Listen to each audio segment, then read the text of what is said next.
Je suis content de vous dire un petit mot de témoignage ce soir. Je suis réjoui dans mon cœur parce que la dernière fois que j'ai témoigné dans cette salle, c'était il y a 2 ans en arrière quand il y avait le corona. Et moi, ici, j'étais pas du tout destiné à être dans cette salle, moi.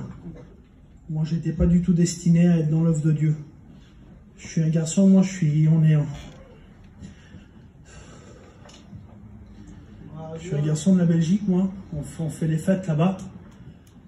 On faisait les fêtes là-bas. Moi, je suis né là-bas. Notre seul objectif dans la vie, c'était le travail. Nous, le Seigneur, on le connaissait pas. Il était accroché à une croix et puis on le priait de temps en temps quand on avait besoin de quelque chose. Mais on savait pas c'était quoi. Même un chrétien, on savait pas ce que c'était. La mission, on savait pas ce que c'était. Pour nous, c'est tout de l'inconnu, ça. Mais un jour, j'étais enfant, mes parents se sont divorcés. Ma mère s'est remariée avec un homme 5 ans plus tard. Et cet homme-là, c'est devenu le pire ennemi dans mon foyer, c'est devenu cet homme-là. Alors au début, quand j'étais petit, ça allait, il n'y avait pas de problème. Mais quand j'ai commencé à grandir et prendre un peu trop de place dans le foyer, ça commence à devenir de plus en plus compliqué. Moi, j'étais un petit, j'ai toujours laissé la place d'un père. Et aujourd'hui, avec le respect que je lui dois, il l'a jamais prise. Et puis maintenant que je suis un homme, j'ai des enfants, je le comprends ça. Mais la vie a fait en sorte que c'était vraiment, vraiment compliqué pour moi. Moi, j'avais 8 ans, je pleurais dans mon lit, personne ne me voyait. J'ai eu l'amour d'une mère, j'ai eu l'amour de mes grands-parents, mais quand je pleurais dans mon lit, personne ne le voyait. J'ai aimé le frère quand il dit il y a 45 ans, il savait déjà tout. Eh bien oui, moi je savais que quand j'avais 8 ans, il était déjà là et qu'il avait les regards posés sur moi. Je le crois de tout mon cœur.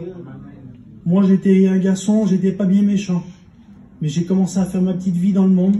Nous, on n'était pas des garçons qui étaient destinés à boire de l'alcool ou à se droguer parce qu'on avait notre famille, elle nous préservait de ces choses-là. J'ai pas l'habitude de le dire, j'étais pas un grand bandit, mais je me droguais en cachette. C'était mon petit truc à moi. Et après, on a arrêté toute notre fête toutes nos fêtes, tout notre travail en Belgique, et puis on est arrivé en France. Et quand on arrivait dans l'est de la France, là-bas on était sur la fête à Nancy, et il y a un chrétien qui nous a amené un prospectus. Et sur le prospectus, il disait qu'il y avait une réunion sur la fête, que vous pouvez être guéri, il y aura des chants, il y aura des témoignages. Et j'ai dit à ma mère, c'est quoi ça? Elle dit, ça c'est des alléluia, c'est des chrétiens. C'est une secte, il ne faut pas s'en approcher. Il dit parce que dès que tu t'en approches, eux ils désirent de te monter la tête, te prendre avec eux et puis de prendre ton travail, de prendre tout ça. Ça c'est les chrétiens. Mais moi ce que je savais pas, c'est que cette même année-là, j'ai rencontré une fille sur la fête là-bas. Et au début je ne le savais pas moi. Mais en parlant avec elle, elle me dit écoute, je suis pas n'importe qui, je suis une chrétienne moi. Elle dit j'ai besoin de la communion avec mes frères et sœurs, j'ai besoin de certaines choses. Moi je peux pas me permettre certaines choses. Elle dit, moi je danse pas, je bois pas.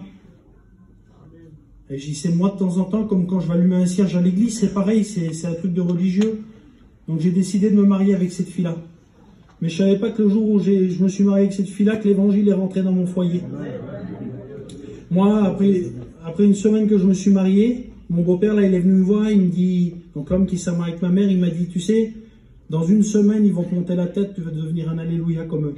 Ces paroles, ils ont endurci mon cœur tout simplement. J'ai fermé la porte à tout. Elle, dès qu'elle montait un cantique un petit peu dans le terrain, je lui disais arrête tout, arrête le cantique. J'étais pas bien méchant, je l'empêchais pas de venir à la réunion. Alors une fois de temps en temps, je m'asseyais derrière dans la salle, l'hiver qu'on venait ici à Nice. Et je commençais à pleurer, je sais pas pourquoi. Elle me dit c'est Dieu qui visite ton cœur. Le soir quand je rentrais, je l'écoutais, elle priait. Je dis pourquoi, c'est quoi que tu dis? Elle dit je prie pour qu'un jour tu donnes ton cœur à Dieu. Pour qu'un jour tu rencontres Dieu. Elle dit parce que si Dieu aujourd'hui il revient me chercher, parce qu'il revient me chercher, moi je savais pas, elle m'expliquait ces choses-là. Elle me dit toi tu restes là. Elle me dit t'es perdu. Mais moi je peux pas vous dire comment que ça me vexait ça. Je dis tu préfères qui? Tu préfères moi ou tu préfères Dieu? Elle dit je préfère Dieu. Je dis c'est pas vrai. Donc je voyais qu'il y avait quand même une conviction. Alors moi ce que j'ai fait, ça m'a pas empêché de la retirer de son milieu, d'ici là, de ses frères et sœurs, et puis je l'ai ramené là-bas au Luxembourg, là-bas on faisait nos affaires là-bas. Et pendant 10 mois, 11 mois de l'année, je l'ai sortie des réunions, tout ça. Alors elle, naturellement, elle n'était pas bien. Mais elle restait chrétienne. Mais moi, l'évangile, j'en voulais pas. J'en voulais pas parce que pour moi, j'en avais pas besoin. Et puis j'avais mes liens dans le monde qui m'empêchaient. Mais jamais j'ai pensé une seconde de devenir chrétien. Et un jour, mon beau-père, là, il est parti à Bordeaux et un homme lui a offert une Bible. Quand il est rentré chez lui dans le terrain, moi je vous dis, on ne connaît pas de serviteur de Dieu. On connaît pas il n'y a pas d'église autour de nous, on n'est pas visité. Il a lu son terrain dans l'hiver, là, quand on ne travaille pas. Il a lu un verset dans la Bible. Et en lisant un verset, il est tombé à genoux chez lui. Il est tombé à genoux, il a rencontré Dieu, il a ressenti le Saint-Esprit. Alors aujourd'hui, c'est son expérience à lui, ça, mais moi je lui dis, c'est bien Michto, il va faire sa vie de son côté. Ma mère, elle va être heureuse avec lui, parce que tout devenait vraiment compliqué. Et puis moi, tout va bien se passer pour moi. Je vais avoir mon petit foyer, je vais faire mes affaires de mon côté. Mais j'ai l'habitude de le dire, quand Dieu touche quelqu'un dans un foyer, il ne veut pas juste toucher une personne, il veut toucher toute une famille. Moi, à ce moment-là, je dis, c'est bon, je suis tranquille. Imaginez-vous la joie de ma femme, la personne la plus dure dans le foyer se convertit. Donc une merveille. Et là, on passait l'hiver à Nîmes, et puis il y a eu un séminaire en Espagne, un séminaire des forains là-bas. Et à travers ce séminaire-là, ma mère a rencontré Dieu. C'est inexplicable, mais quand elle est revenue, elle s'est arrêtée chez nous, elle dit, mon fils, elle dit, j'ai rencontré Dieu. Mais je peux pas, une mère, elle peut pas vous tromper. J'ai eu que elle, c'était mon seul soutien pendant toute ma jeunesse. Il y avait que elle dans ma vie, moi. Et aujourd'hui, elle me dit qu'elle rencontre Dieu. Elle qui me disait que c'était une secte, que c'était des choses qu'il fallait pas s'approcher. Elle avait rencontré Dieu aussi, elle.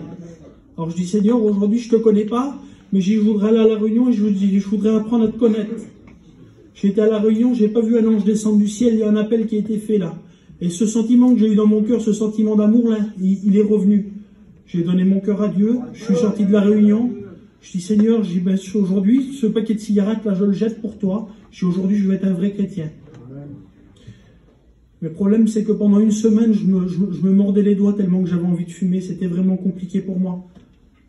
Je le dis, et puis je le redis encore une fois, les garçons, ils doivent rigoler au bout. J'ai témoigné 7 fois là-bas en Italie, je ne me lasserai pas de le dire, en vérité.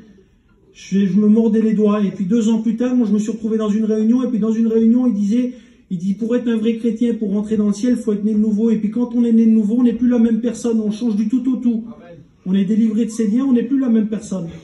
Mais je dis, Seigneur, c'est quand que je suis né de nouveau? Moi, c'est quand j'ai levé la main dans cette réunion. Non, c'est pas là, parce que quand tu es sorti de la réunion, tu mourais pour envie de fumer, tu avais encore plein de liens dans le monde. Alors je dis, Seigneur, c'est quand que je suis né de nouveau? Une semaine après, je me suis mis à genoux avec mon foyer. Et puis quand je me suis mis à genoux, j'ai un film qui s'est déroulé devant mes yeux avec tous les péchés que j'avais fait dans le monde.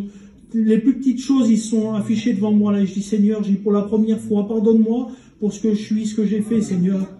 Et là, j'ai commencé, moi et ma compagne, à ressentir une présence de Dieu. Mais ça, tout seul dans un terrain.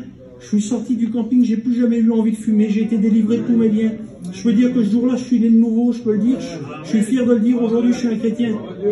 Je prends le temps de le dire parce que là, dans une semaine, je m'en vais, je sais pas quand je reviendrai.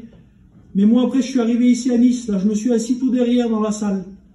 Et j'ai dit, qu'est-ce que je fais là? J'étais là pour 3 mois d'hiver, j'étais chrétien.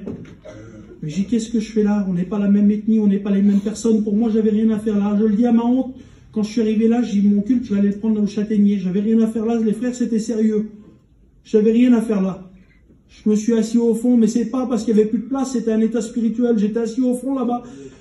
Et puis tous les frères qui montaient un par un là, je les critiquais dans mon cœur. Je connaissais pas le Kevin, je connaissais pas l'Adji, je connaissais pas tous ces frères-là.